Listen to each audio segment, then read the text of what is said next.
a time, a story we read about in the Bible, in the book of Matthew chapter 14. The disciples were in the boat and Jesus was left behind. Him being left behind, he did not call them. There was no cell phone at that time. There was no walkie-talkie. He did not even shout at them to say, "Come back and pick me up." Jesus Christ walked on water to go to the disciples' boat. And as he was walking on water, the disciples saw him and then they thought it was a ghost, until they realized that it is actually Jesus Christ walking on water.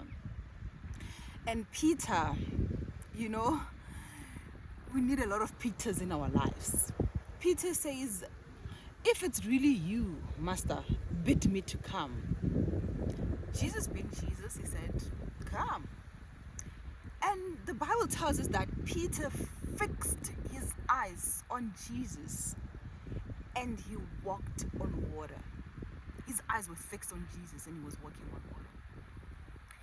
Then suddenly distractions came. There was a bit of a wind, and Jesus and Peter looked aside and he began to drown.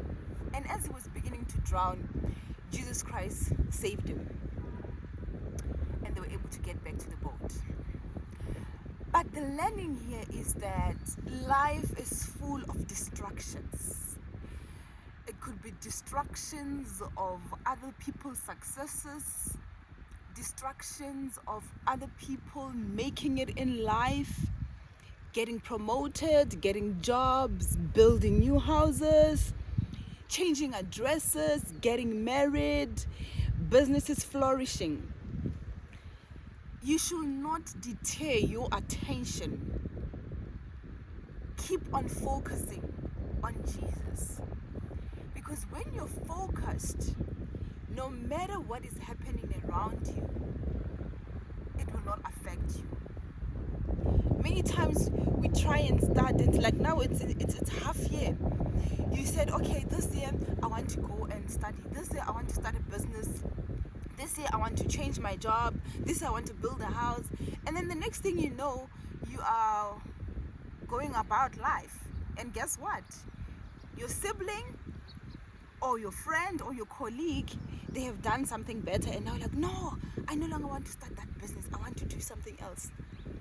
Before you know it, the year has ended and you achieved nothing because you're all over. We need to stop being all over. We need to stop comparing ourselves with others, but purely focus on what we said we want to do. I believe that if Peter had continued looking unto Jesus and not moving his eyes or moving his attention, he would have walked on water throughout. And that skill, he would have mastered it. But distractions came. So whatever distractions that you are experiencing right now, I want you to ignore it. Whatever distraction that you are facing right now, I want you to just switch off your ears. Don't give it attention. Make sure that you don't even hear it. Don't look at it. Focus on what you have to do because it's doable. He was walking on water for as long as he was focused and fixed his eyes on Jesus. It means that whatever that you have started doing, keep doing it. Continue doing it. Of course, there and there will be some discouragement. There will be feelings of you not wanting to do it, or even other people telling you that no, what you're doing is not right. Just do it. I read a story the other time of a rabbit and a tortoise. A rabbit is very fast, and then a tortoise is very slow. They were in a race, and you know who won? The tortoise won. Because every time people were cheering, the rabbit was looking on the side, it was jumping up and down, it went back, and then there were carrots on the side, it went to eat, and then it comes back. By the time you know it, the tortoise had finished because it was focused. Focus and do what you have to do to not be distracted, and you will achieve it, and then you will testify. Remember to subscribe or share the videos with other people so that all of us, our lives can be changed. Stay blessed.